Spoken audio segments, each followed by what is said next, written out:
Hello there and welcome to the news at 10 on NTA Network Service. We are reaching you live from as usual from Abuja.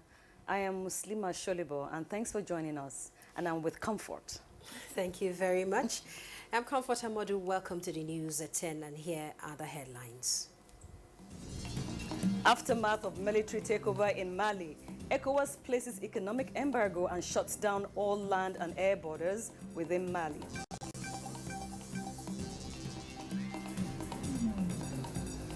Presidency reacts to trending video alleging plans to arrest opposition party members ahead of September election in Edo State, says it is baseless and mischievous.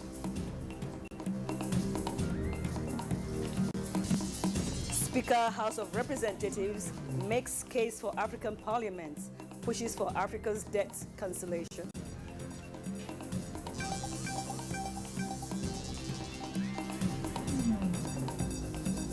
And Plateau State Governor takes a tough stand on gender-based violence and rape to institute a sex offender registry.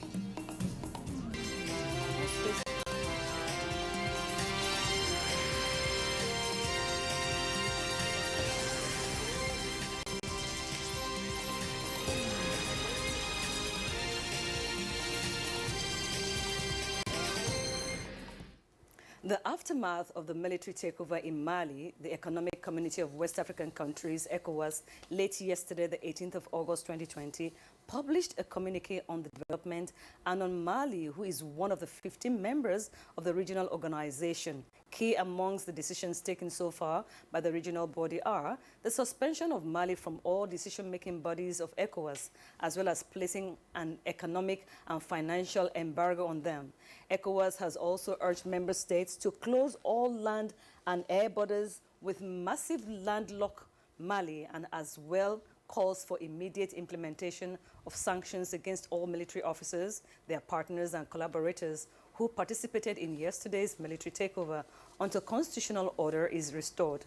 The regional body also says it is dispatching a high-level delegation to Mali to ensure the return of constitutional order. Furthermore, other international bodies and governments have all condemned the military takeover yesterday in Mali. United Nations Secretary General Antonio Guterres demanded the unconditional release of Mali's leaders and the immediate restoration of constitutional order. The chairman of the African Union Commission, Moussa Faki Mahamat, said he emphatically condemns the arrest of President Keïta and his prime minister. The office of French President Emmanuel Macron condemned the attempted mutiny underway, and his foreign minister Jean-Yves Le Drian urged the soldiers to return to the barracks. The United States opposes any extra constitutional change of government, whether by those on the streets or by the defense and security forces, tweeted Peter Pham, the U.S. Special Envoy to the Sahel. Meanwhile, Mali's President Ibrahim Boubacar Keïta resigned late last night, hours after mutined soldiers seized him from his home following months of mass protests against alleged corruption and worsening security in the West African country. Speaking on national broadcast just before midnight, Keïta said his resignation 3 years before his final term was due to end was effective immediately. He also declared the dissolution of his government and the Malian National Assembly. And President Muhammadu Buhari has received in audience former President Goodluck Jonathan in furtherance of sustained efforts at finding a lasting solution to the political crisis rocking the Republic of Mali. State House correspondent Adamu Sambo reports that Dr. Jonathan is the ECOWAS special envoy and head of the mediation mission to the West African nation. This is the second time in 1 month President Muhammadu Buhari is formally engaging his immediate predecessor, Dr. Goodluck Jonathan, on the political situation in Mali. The meeting is described as corollary to efforts by ECOWAS leaders towards restoring stability to the West African nation. President Muhammadu Buhari and 4 other ECOWAS leaders had visited Bamako, Mali last month, followed by a virtual extraordinary meeting of the sub-regional body, which came up with far-reaching measures aimed at normalizing the situation for sustainable democracy and development. Former President Jonathan, who was in Mali last week, recounted to President Muhammadu Buhari his meetings with the stakeholders and other important personalities critical to peace and cohesion in the country, amongst them political and religious leaders, as well as ambassadors of the United States, France, Russia, Germany, and the European Union. The main opposition group, M5, he however said, continued to insist on the resignation of President Ibrahim Boubacar Keïta, a position that will not be acceptable by either ECOWAS or any international organization, including the African Union and the United Nations. Former President Jonathan, however, said the Constitutional Court had been reconstituted and inaugurated while vacancies in the Supreme Court had been filled, thus sorting out the judicial arm of government. President Muhammadu Buhari thanked Dr. Goodluck Jonathan for his efforts, especially the stamina he displayed on the Mali issue, but cancelled further consultations with the ECOWAS chairman, President Muhammadu Issoufou of the Republic of Niger. From the State House, Adamu Sambo, NTA News. And in the meantime, the presidency has reacted to trending video alleging that the Chief of Staff, Professor Ibrahim Gambari, and Chief Adams Oshiomhole, the former All Progressives Congress APC chairman, had hatched a plan to arrest opposition individuals ahead of September elections in Edo State. A statement by the Senior Special Assistant to the President on Media and Publicity, Garba Shehu, indicates that there is no basis for that. Garba Shehu says, and I quote, "It is very important to strongly dispel misguided messaging amongst commentators, rights activists, advocates, and journalists who have been reacting to a trend short video clip." End of quote. Firstly, it is important to state that the video was an ingenious patchwork of mischief extracted from an innocent conversation focused on the emerging incidents of violence in the run-up to the elections. It is equally a fact that various political parties campaigning in Edo have leveled accusations of violence against one another in such a heightened state of uncertainty. Responsible leadership must ensure that elections are conducted in a peaceful manner and, if warranted, judicious use of law enforcement to protect lives and properties of citizens is mobilized, thus preventing criminal elements from subverting the democratic process. This message has consistently been repeated by Mr. President. He does not support violence of any sort, and its propagators will be brought to justice. Elections must reflect the will of the people. He added that the persons in the video, Professor Gambari and Comrade Oshiomhole, have a history and track record of working to protect the rights of Nigerians and humanity of all walks of life, especially the poor and marginalized, and as such, will not be found encouraging any conduct that runs counter to these values. And Governor Abdullahi Sule of Nasarawa State has formally briefed President Muhammadu Buhari on improved security situation in the home of solid minerals, which he attributed to prompt response and intervention by the federal government. Here's State House correspondent Adamu Sambo with more details on the report.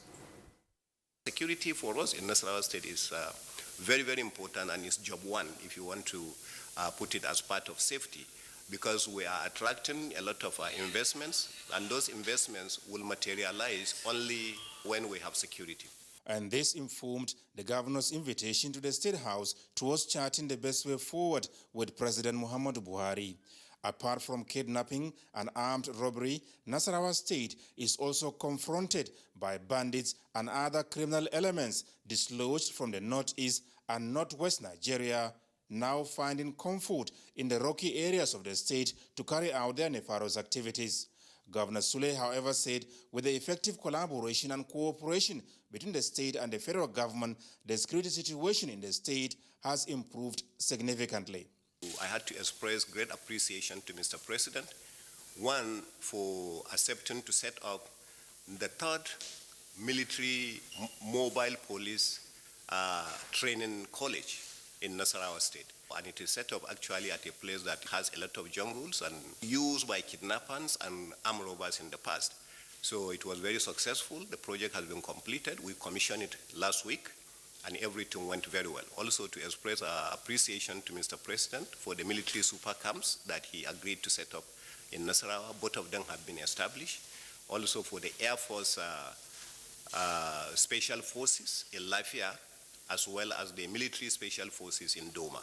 Issues relating to the first election to be conducted by INEC amidst the coronavirus pandemic in Nasarawa State was also discussed at the meeting. I'm happy to inform you that we had a very, very peaceful by-election in Nasarawa Central, and I'm also happier to tell you that apart from being very peaceful, APC won the election. So I needed to brief Mr. President about the election, how it went. President Muhammadu Buhari expressed satisfaction with the successful conduct of the election and urged the nation's electoral umpire and other stakeholders to ensure that the same is replicated in the forthcoming governorship elections in Edo and Ondo states. From the State House, Adamu Sambu, NTA News.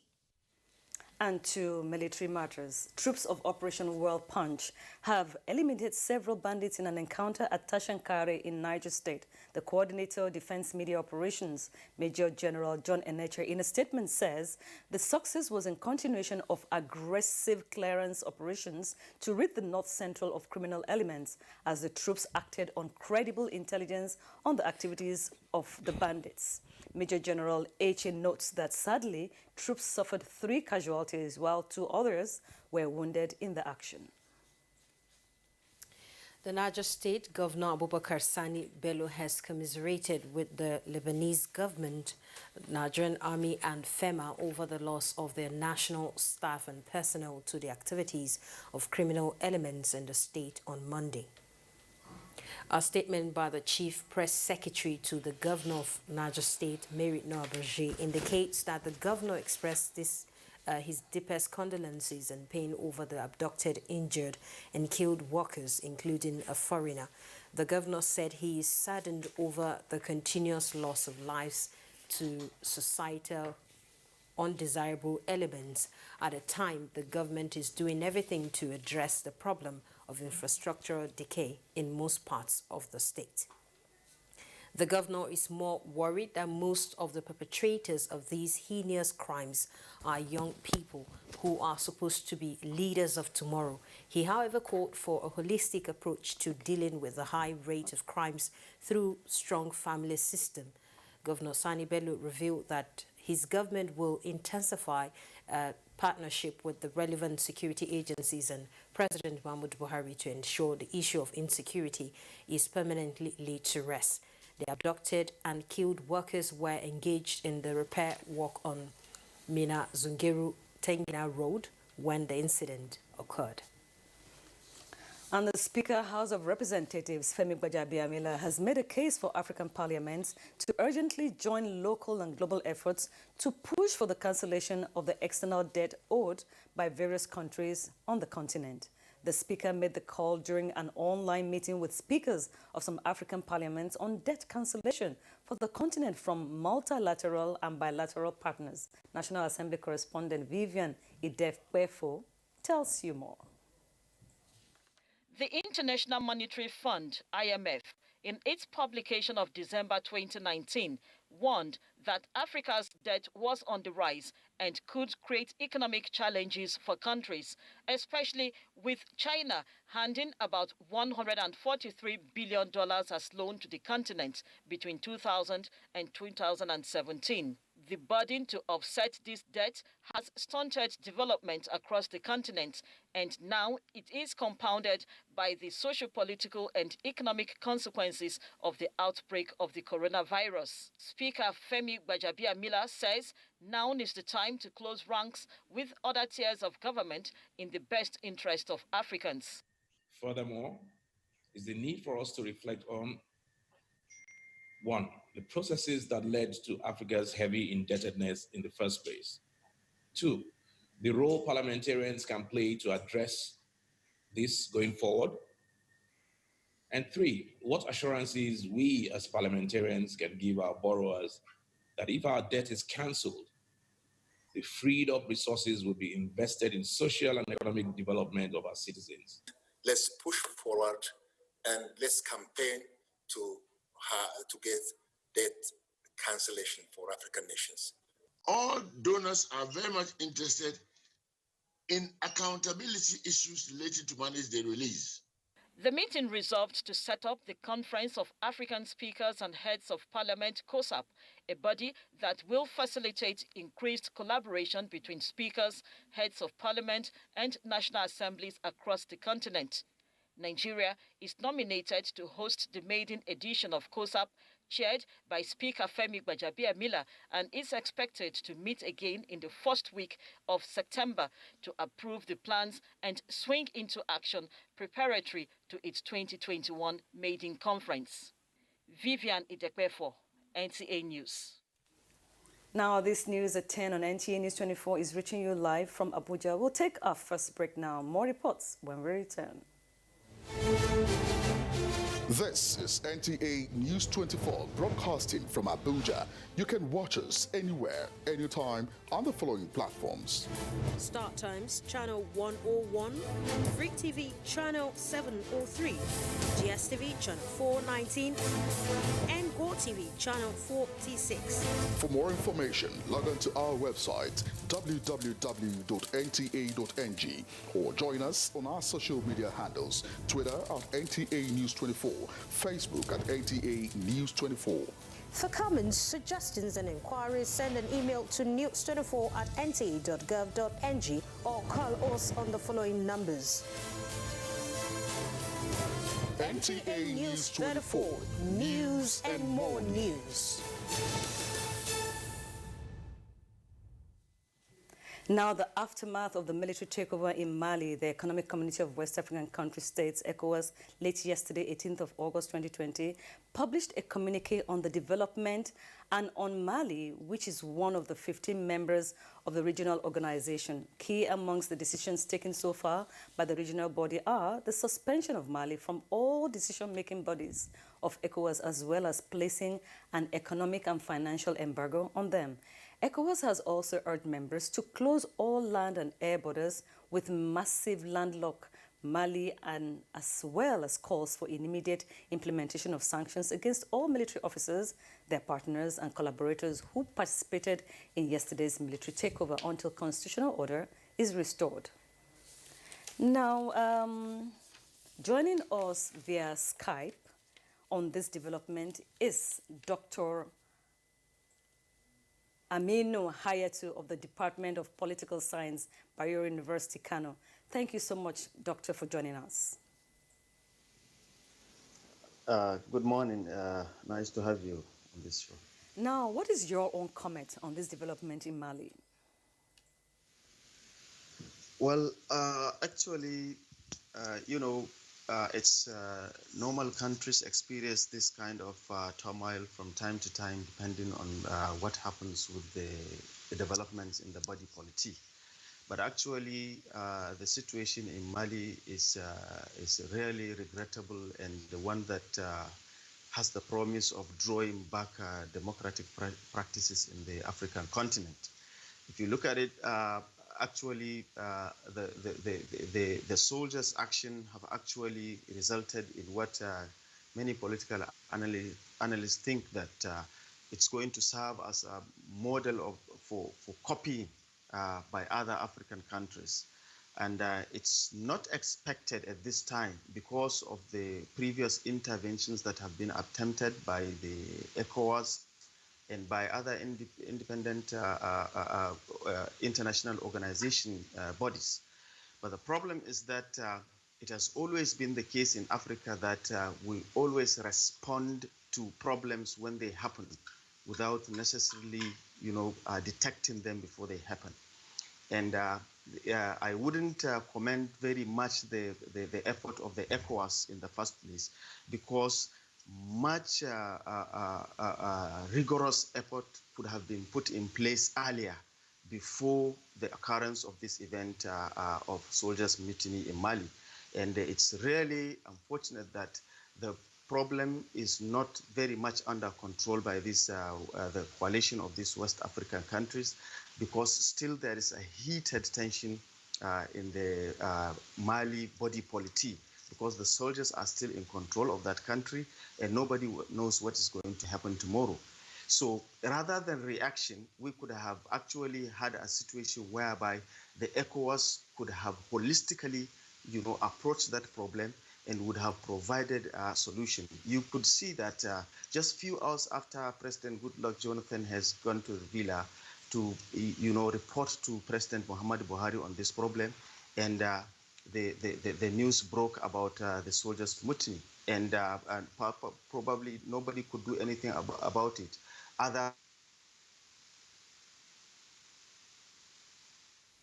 All right, we seem to have lost signal there. We'll connect back with him as soon as possible. Now, implementing the autonomy. Okay, we seem to have Dr. Hayatu back.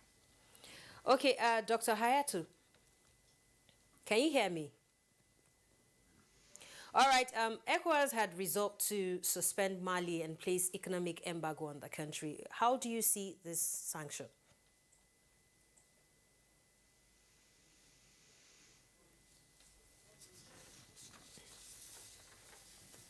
All right, the implementation of autonomy of the judiciary as an army of government is crucial to the political and economic development of Nigeria. Kola Adegbugui reports that the chairman of the Nigerian Governors Forum and Ekiti State, Governor Dr. Kayode Fayemi, said this when receiving the president-elect of the Nigerian Bar Association, Olumide Akpata, in Ado, Ekiti.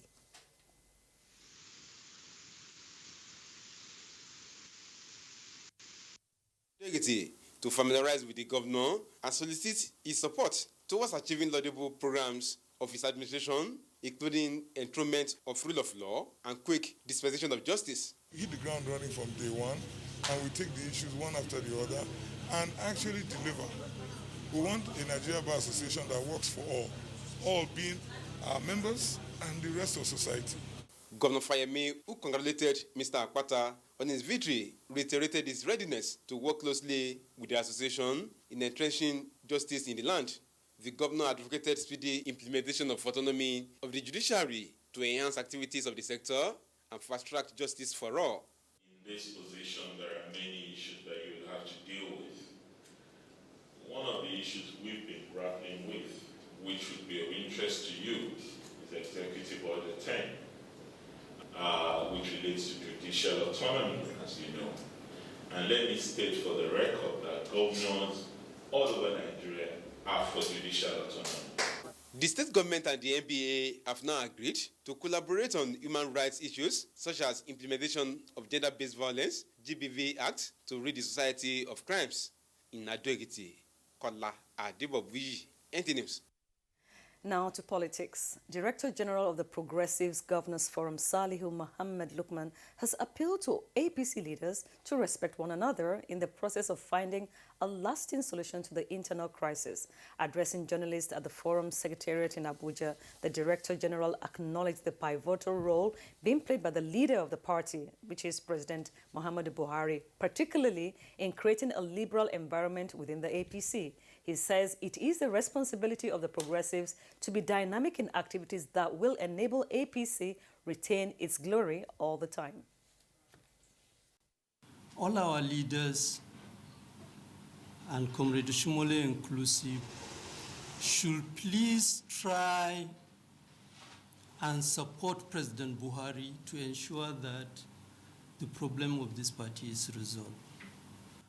We are not God. It's only God that is perfect, that he can set out from the beginning to have an unhindered, problem-free exercise. This, especially on issue that is going to be contextual, is going to be contested. So anything could happen. But at the moment, I'm confident they are working, and I am absolutely sure they will begin to address this problem in not too distant time. He expressed absolute confidence that the Maimala Buni-led Caretaker and Extraordinary National Convention Committee has the ability to reunite members. And in the financial sector, more advocacies for entrepreneurs to take advantage of technology to recovering from the impact of coronavirus pandemic. Details on our news business desk, rather.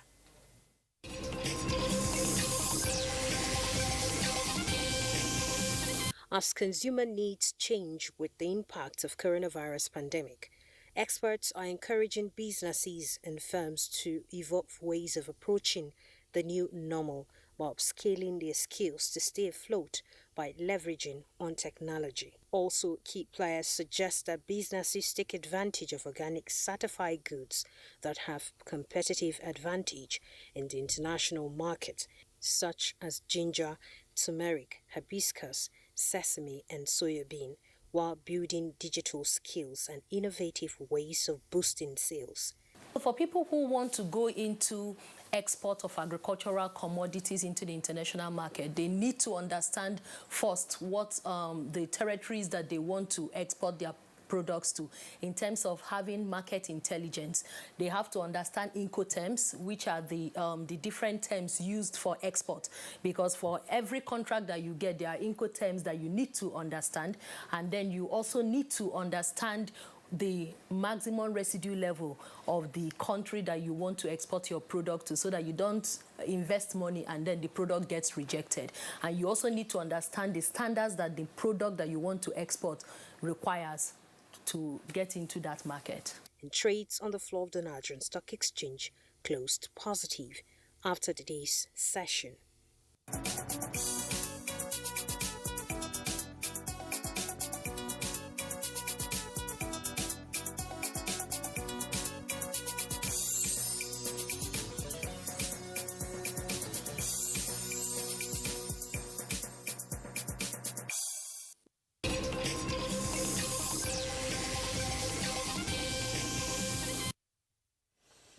The Nigerian National Petroleum Corporation, NNPC, has become an Extra Active Industries Transparency Initiative, EITI partner company, joining a group of over 65 extra active companies. A statement by Group General Manager, Public Affairs Division, NNPC, Dr. Kenny Obateru, says the new status will require that the NNPC publicly declares support for the EITI principles by promoting transparency throughout the extra active industries and provide opportunities for sustainable development.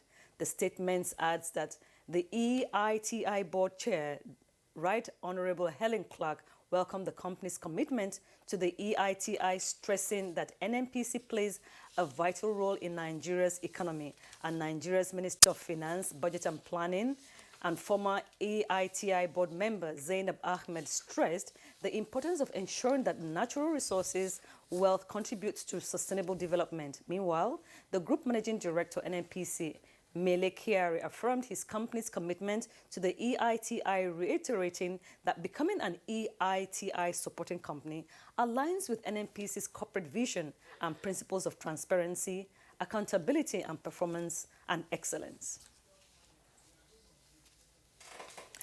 We'll take a short break now and we'll be back with more stories. Don't go away. Please stay with us.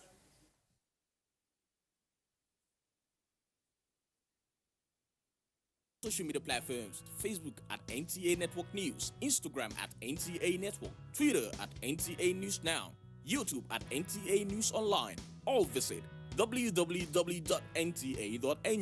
For live streaming,